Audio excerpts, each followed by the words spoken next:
The following was recorded during the COVID-19 pandemic through Zoom meetings in accordance with local health guidelines.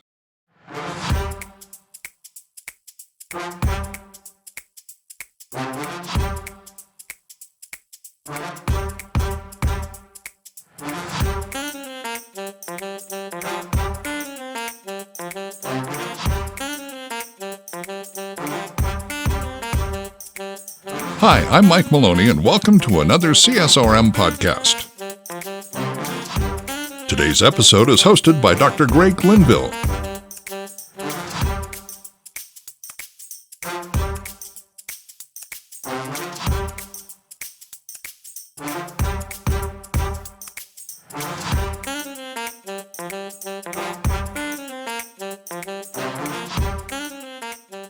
Hi, welcome back.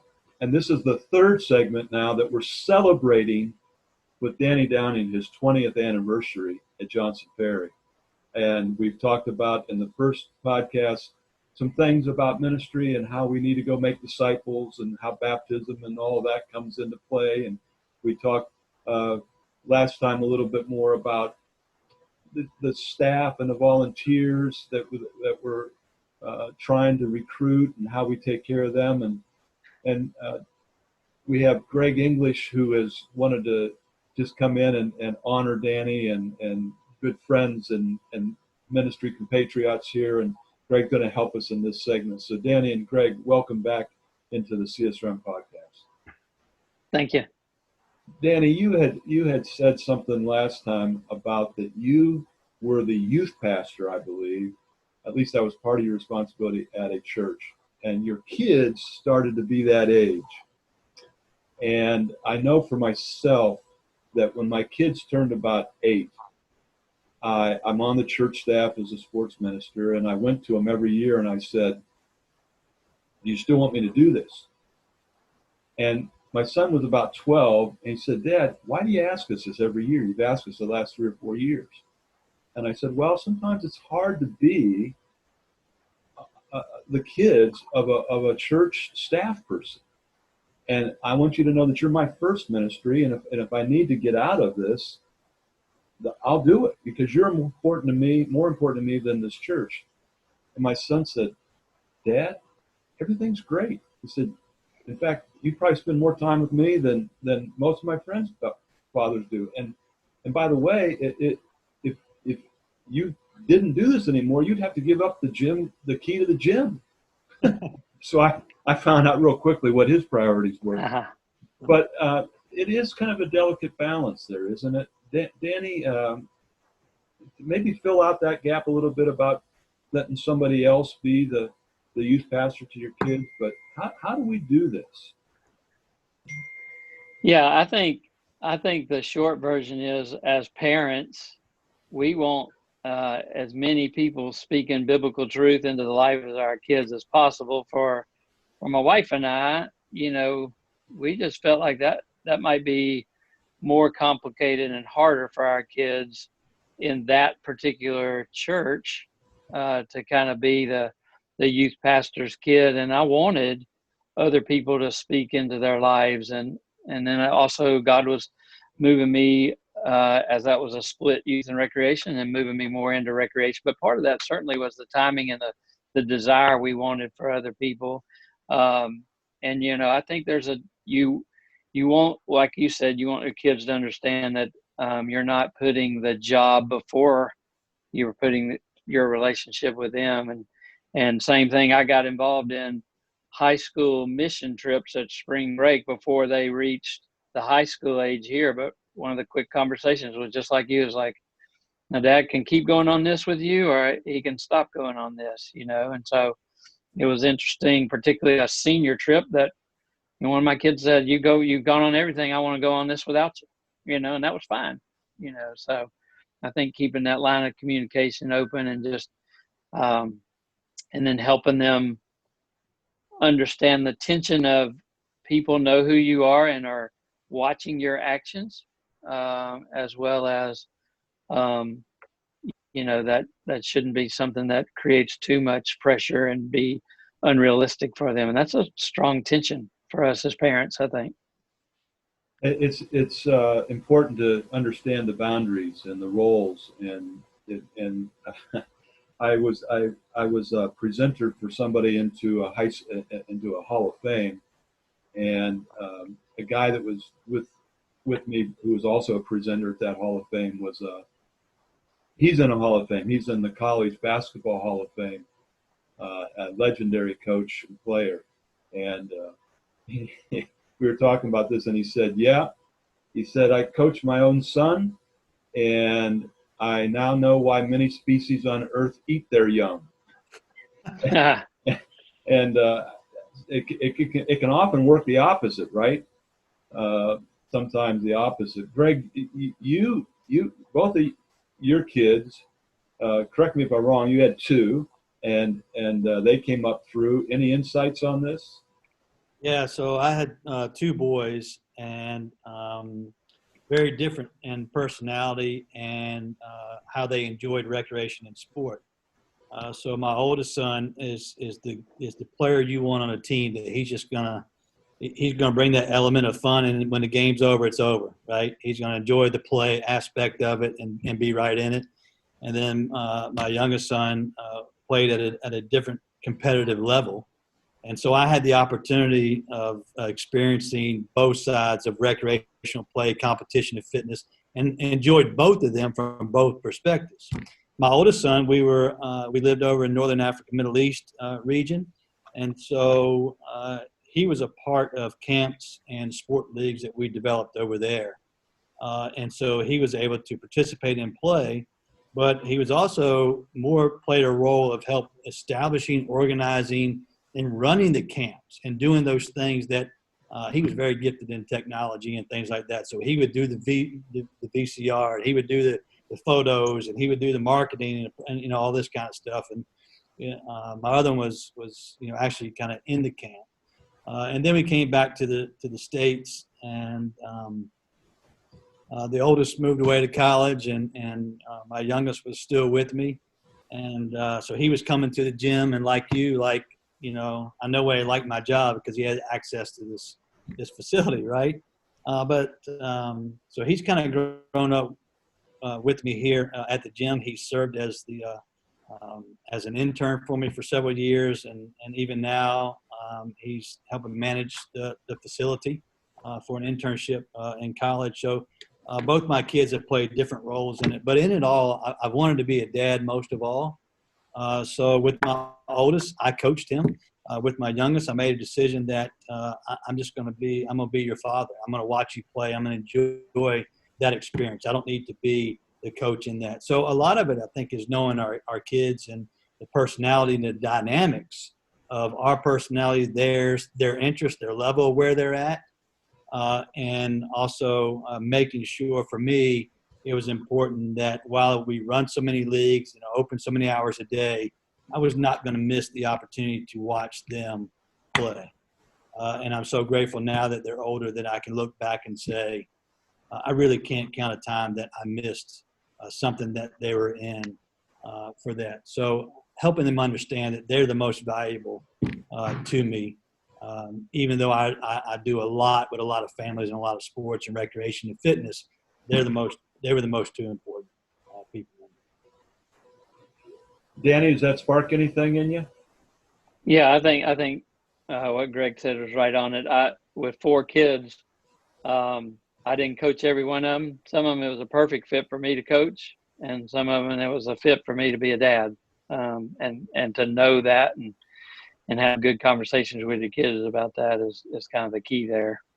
And, even in lessons I learned at conferences like CSRM and Reach Gathering, just about, hey, my role right now is not to help them critique their play. My role right now, as we go home after this game that didn't go the right way, is to support, and just tell them how much I enjoyed watching them play, that kind of thing. So even learning on the job to be a better parent, so all that kind of hits home with me too. My wife told me early on in our marriage, she said, every time you say yes to something means you're saying no to something else. Mm-hmm. And in ministry, you're going to say yes, yes, yes, and what you're really doing is saying no, no, no to me and any children we might have. Greg or Danny, either one, comments about the wisdom of my wife. Keep in mind, it's my wife now. Yeah, yeah. I think that, I mean, that's not a great family dynamic, but that's a great leadership principle. We have to, we're the only ones in charge of our calendar and our schedule. And so when we learn to early on to say no more, then we get to say yes more to the things that really matter and important or have traction to them. And so it required me to plan better, plan more purposefully, because I just couldn't, I did not want to miss what they were participating in or what they were involved in. And so I think that's a strong leadership statement. And it wasn't always easy. And I will say there was times that I took my fair share of hits that how can you run these programs and your kid doesn't play in it and you're coaching him in another kind of program, or how come you're not going to be here? This is the big event for these kids tonight. Well, I'm sorry, it's a big event for my child, or my child has this interest, or is at this level of play and needs to be there or here. And so you just have to be prepared that you're going to have those conversations, and you need to have that kind of stance or foreknowledge so that you can be confident in those conversations. Danny? Yeah, I think part of it helps, with your leadership is just having the vision for what your role is on the team and being real clear about that. That helps you to say no to some good things. So the better the church team is with that, the better and easier it is for us. But it also requires good planning. I heard, it's an old saying, but somebody's like, I never heard anybody on their deathbed say, man, I wish I would have just worked a little more. But plenty of people have said, I wish I'd have spent more time with my family. And that's always helped balance the scales for me. Just that one little old saying. Yeah. And what's interesting, you spend that time with your kids, and now, I've moved into where I have a granddaughter that is of age of activity, right? And now, like, I don't even want to work at all. I just want to spend all my time doing that. So it's really funny how things change through the process. And so now I'm building my schedule even more, that I'm going to see my kids, but I'm definitely going to see my granddaughter. I might even coach, one day again. You just have to see. If you saw my granddaughter's little finger, you'd see me permanently wrapped right around it. Yeah. There's no doubt about it. I was on a retreat doing a youth ministry, and this is in the day way before any of the technology. Yeah, I am really old. And the way you got a hold of somebody was to call the mess hall, and then they would go find the person in the camp. And we were getting ready for about 600 high school kids to show up. And the phone came in the mess hall, and, hey, is there a guy there by the name of, and he went back. Now, this was a guy that was doing all the proclamation of the gospel, 4 messages. He was doing 2 seminars. He was involved in all the skits. He was organizing, he was doing everything. And he walked back in the room and he said, I got to go home. Who died? Oh, nobody died. My wife just needs me to come home. You got 600 kids. Who's going to do this? Who's going to do that? He says, you guys will do fine. I was so angry at the guy. I was so angry.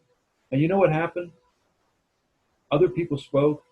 Kids came to Christ. Everybody had fun. Nobody got hurt. It was a wonderful weekend. That guy was a mentor to me. And he died far too early in his late 50s. And if his wife and his kids, if my wife and kids say half the things that they said about him, I will die happy. And I think that's a message for all of us, that when we say yes to these other things, often it's our family we say no to. Any other thoughts about that, men? It's a continual mindset is what I it doesn't change with years or whatever. It's a continual discipline. Put the family on the calendar first. Everything else will flow. You both have been involved in ministry. I'm changing topics a little bit here. It's been said that there's never been a sports minister who has seen a fourth senior pastor. And about half of them don't see a second one. That they don't finish their tenure, that it ends before the second one comes in. And it's about 10 to 20% that will actually go into a third senior pastorate. There's transitions in ministries. Many of our para-ministries, sports-related para-ministries, are seeing the shift of ministry to new leaders, and churches change senior pastors. Talk to us about, speak to the sports minister, the rec minister at a church, and how do they deal with that transition? What are some things that they can do to help with that? Danny, how do you deal with that? How would you advise somebody to deal with that transition? You're staying put, but the senior pastor is now somebody new. Yeah, and we've recently gone through that. We had the founder of the church step aside, and we had a search process, and now have the second pastor of the church. So I've been recently through that. I've never been in a situation where, thankfully, because pastors have stayed a while, that we've had a third pastor. But I think, if we're honest on this call, that's nerve-wracking and scary for us in the sports ministry world when the senior pastor changes, because you just don't know what's going to happen with the sports ministry. And part of that is our fault as sports ministers, that we have not done a great enough job saying the necessity and the validity of sports ministry in our churches. So part of that is really on us as a group of ministers, that we have let people think this is just activities and it's not a ministry. But then it's just easier for churches to think, well, we've got to have a youth minister or a children's minister, but we don't really, things get off to a bad financial start or decisions have to be made. A lot of times we're worried as sports pastors that, well, they could get rid of the sports ministry. And so it's scary. I think if I was to try and speak into it for us as a group, is one, make your ministry about the church, not about yourself. Because then it becomes a part of the whole church ministry, and it's not reliant on your personality or drive. And so the church sees the value of the ministry. I think that's part of our responsibility too, to report and tell stories of how God's using sports to draw people to himself, to have people begin a relationship with Christ. So I think it's important for us to tell those stories often, and that helps when a new pastor comes in. And again, like we talked on earlier, when we as leaders need to be clear on our role in the mission of the church. And we're here at Johnson Ferry, our key role is to reach and disciple people for Christ. And we're a key component of Johnson Ferry reaching our community. And so to help a new pastor see where we fit, to see how we're doing that successfully, that we really need that front door to the church to have a chance to reach our community. So that's some initial thoughts there for me. Yeah, and so you're seeing why Danny can write the book on all this. He's got wisdom just oozing out of him. And Danny, we've got somebody else that just is getting on here because they just didn't want to be denied an opportunity to be a part of this. So he's going to be connected in just a second. And Greg, I want you to hold on to your thoughts about that transition. And I hope he's coming on here. Anyway, if Danny, you have impacted people, and we've had a couple folks that have been on already, and you know what? He just dropped off the line. So we're going to save that surprise. I don't know I think he's having trouble connecting. But Greg, pick up from there. This is when you love live recordings, don't you? That you just have this stuff happening. But Greg, you've got a follow up to that, Danny, about transition and what he was saying there. Yeah, I mean, he said it very very well. I mean, I agree with what he has to say. For me, I'm at my second pastorate at Cool Spring. So I feel fortunate enough that both of them believe in the sports and recreation ministry. And so that's a critical component of it. But I agree. I want to be the person that they see as I'm here to help fulfill the call on their lives. I'm not here to run my own business. So, well, there you go. There he is. Hey, there he is, Mr. Shane. Look at Shano. Look at you, Hollywood. This is not a virtual background. This is a live background. I'm not buying it. You have taken out of your family's vacation. We just talked about how you take care of family first, so we won't keep you long. But I know you wanted to just say a couple things in honor of Danny today. And Shane actually works for Danny and has for a number of years. And your words for Danny today. Well, gosh, I wish I honestly would have, because nothing I'm going to say is going to do it justice. But yeah, I mean, Danny knows I'm just super thankful for him. You know, he's something I wrote to him in the letter was I just feel like Danny's been in my corner personally since even before I started at Johnson Ferry. You know, we established a friendship through CSRM, maybe some sold meetings too, Danny, something like that back in the day. And he's just always been in my corner and just had my back and personally. And so it's just been awesome. He's pushed me at times when I needed to be pushed and just helped me grow in ministry all these years. Learning new things, learning more ministerial type roles and responsibilities, and just, you know, one story I also put in there that kind of reminds me of Danny, you know, and just his love for people is just, it was a baseball evaluations night. It was one of my first years at Johnson Ferry. It may have been like advanced T-ball or coach pitch or something like that, but it was super cold. We were out there in our parkas. Can everybody hear me? Can you hear me, Greg? We can hear you. It was probably, 65 degrees there? Oh, yeah, in February in Georgia. Yeah. Yeah. And, no, it was super cold, and we had a mile-long line of kids at the tent to register and at each station. And the one thing I just quickly learned from Danny is, hey, we're going to give each player the same amount of time and personal care. And, you know, that showed me a lot. That taught me a lot. And I'll always carry that with me. Just the importance of that. And, but that shows Danny's personality and his heart for people.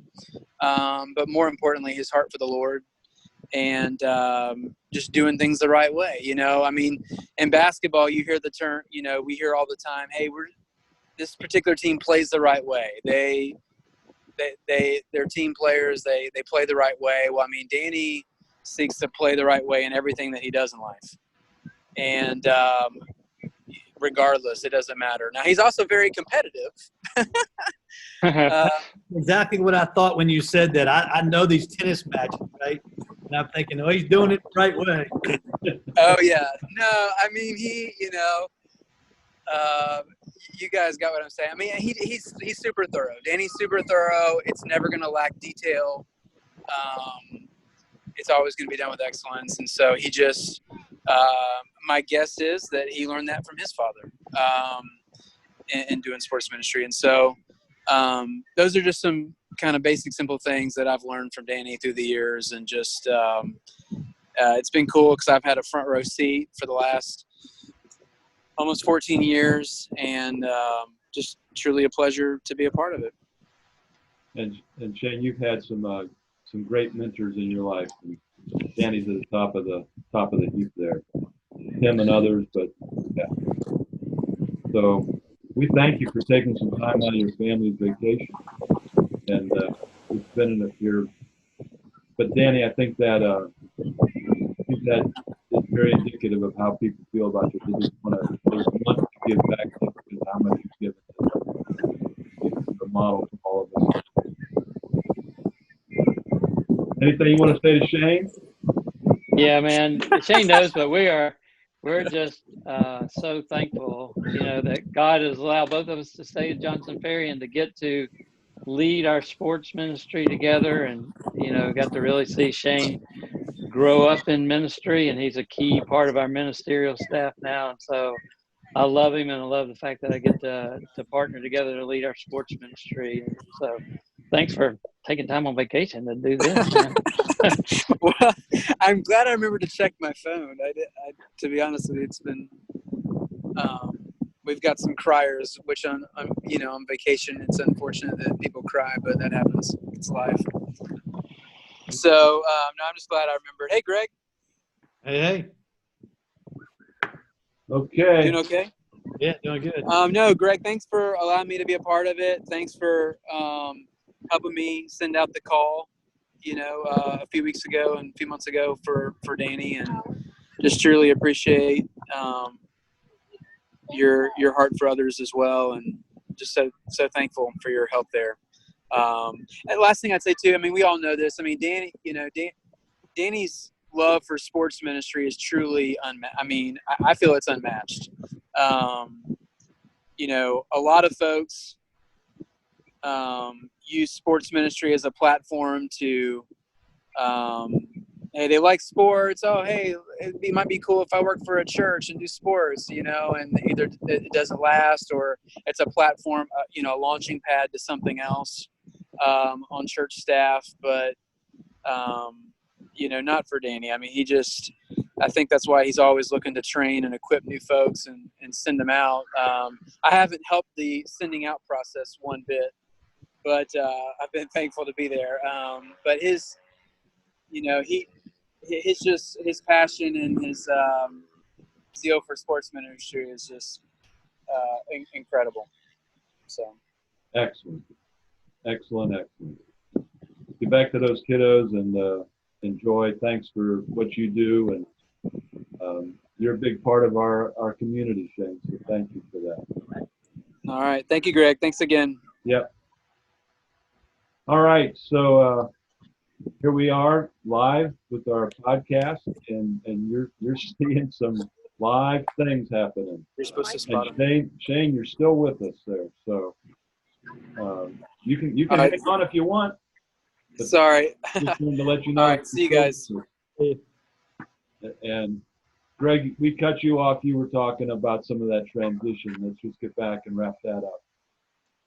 Everything that Danny had to say, but just also recognizing that my job is to help fulfill the calling on that person's life, and so how do I step in that and realize that that person is not stepping into my life and my ring of what I do, but yet I'm vital to help fulfill the call in that person's life. So. Just trying to go at it from some interpersonal relationship skills, developing that relationship, being able to have shared conversations about mission and vision, and be able to exchange conversation dialogue. It goes back to talking about, let me talk about how it has been impactful. But let me also talk about some things that I know, because we all know where we need to do better on, where we haven't tracked as well, or we haven't presented as well, or things like that. So being transparent with them up front. Don't try to build something that's not there, because they'll eventually see it or find it. So just trying to have that the relational component of walking alongside of each other and creating conversations, sharing dreams, visions, and hopes. But for me, it's being part of the bigger team and making sure they see that, know that, and experience that. Well, it's something that happens. If you've done a good job as a sports rec and fitness minister, if you've done a good job like these two men have, you're going to have a long tenure. And that you are more than likely going to see another senior pastor or head elder or whoever it is that makes some decisions. And I know that I was hired by someone else came in, and one of the first things that I did was kind of do did exactly what you guys just indicated. And I asked him to come and join me at the CSRM Sports Outreach Summit, in which really the Reach Gathering now is kind of taking that place. And he went, and that's all he needed to do. He saw what was going on, and we had a car ride down, car ride back, and we had that time to talk, and we developed a relationship. And that made all the difference. And then I went into a third senior pastorate, and I didn't survive that one, you know, and there was kind of a break in that, and couldn't quite get to that next level relationally where we needed to be on some things. And it's not a good person, bad person. It's just reality. You're older now. You're commanding a higher salary. You're often older and maybe making as much as a senior pastor. There's just we're all striving to be like Danny. Yeah. Older, wiser, and making more money than anybody else. Oh man. Well, we need to wrap this up. I want to say one thing Go to for that. And you can, I don't want to get goofy here because I'm pulling the stat. You could probably speak more to this. I do find it interesting that the years I've been in CSRM, the years I've been overseas, the years I've been back in the States and on staff and working with other folks and like Danny, sending other people out, into other areas and developing them. It's very interesting to me that the role of the sports and rec minister, if the relationship is established well, will find themselves not always named as a second person in the paradigm, but will find themselves to be one and be a voice that will speak into the senior pastor level because of the practices and disciplines of running the multitude and the number and the programs and the leadership that's needed in sports and rec, that you can find a real joy in. If you're not seeking title, name, or recognition, there is great joy to know that we, because of what we do, gives us the nature to live at that higher level with that person as an individual and to be able to speak in and out of the total picture. An awful lot, I think, in the research statistics would bear that out. An awful lot of our sports rec and fitness ministers are promoted within their own church, and they take on a different role, a different title. Yeah. I think what you just said is very accurate. Your reflections to that, Danny? Yeah, I'm constantly going back. It's to have that relationship, that open and honest relationship with the senior pastor, and to certainly strive to do all that you can on that.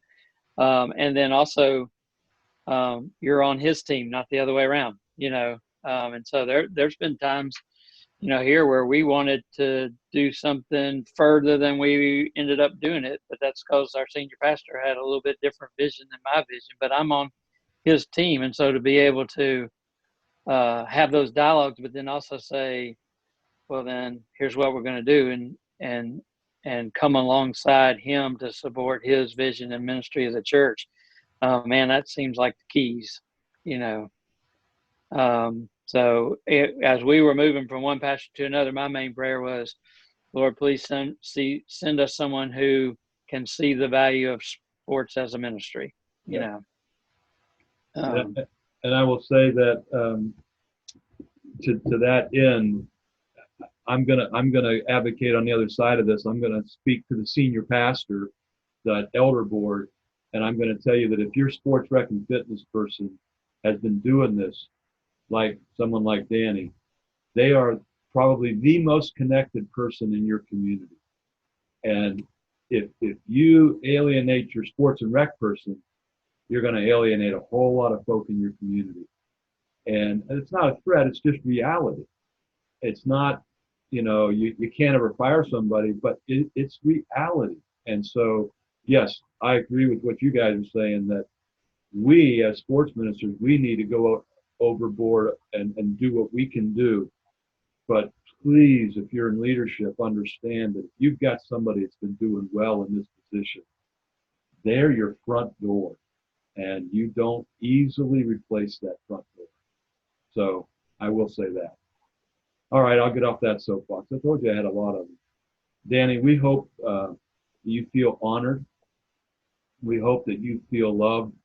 We hope that you feel admired and appreciated, respected, because that's our heart. And we wanted to take this opportunity to celebrate with you. We want to scratch the surface of who you are and how you've been with God, your family, your church, and you inspire us all. And there's people that are in the kingdom because of you personally and because of the people that you've influenced that are going out and winning other people. You've got a great heavenly reward when you cross that river Jordan. God bless you, and thank you for all that you've ever done. Greg, any last words? I agree completely. It's been a pleasure, and I feel fortunate that for whatever reason, our relationship has maintained. It started and has maintained. It just wasn't, I see you once a year. And so you've helped me become who I am in this. So I feel blessed by that. Danny, last words are yours, man. No, I am humbled, and sure do appreciate y'all even taking time to put this together. And hopefully all of our passion is to keep using sports to share the gospel. And so hopefully maybe these podcasts will help someone that God calls into ministry someday to do just that. Well, we're going to wrap up this maybe a little more extended time-wise podcast. But again, this is the third, and we are glad to have had an opportunity to honor our good brother, friend, and colleague. So Danny, thank you. Thank you so much for everything. And if you are listening again and you don't get to see the screen with all the contact information, go to the CSRM website. It'll connect you with all of the podcasts, all that we've done. And in fact, I would just take the moment to say that Danny, Greg, I, and John Longworth also recorded something during the COVID time that is up there. And it was just kind of a grassroots. We just sat around and talked about it. There's a lot of wisdom there. So these men mean a lot to me, and they're doing a lot. So thanks for joining us for this podcast, and hopefully we'll see you again on another one in the future. Bye now. See you later. See you.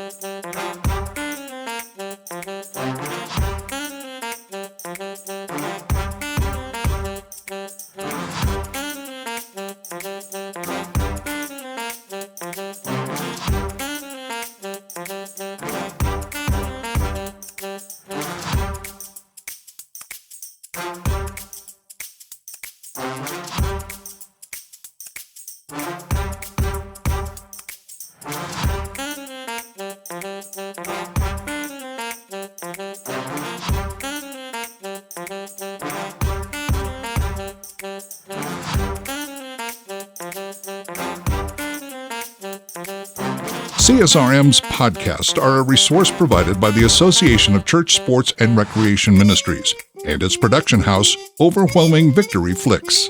This episode was produced by Dr. Greg Linville and edited by Andrew Fouts. For more information about CSRM, visit csrm.org. For more information about our publishing and production houses, visit csrm.org and click on the Resource tab. For CSRM Podcasts, I'm Mike Maloney. Have a blessed day.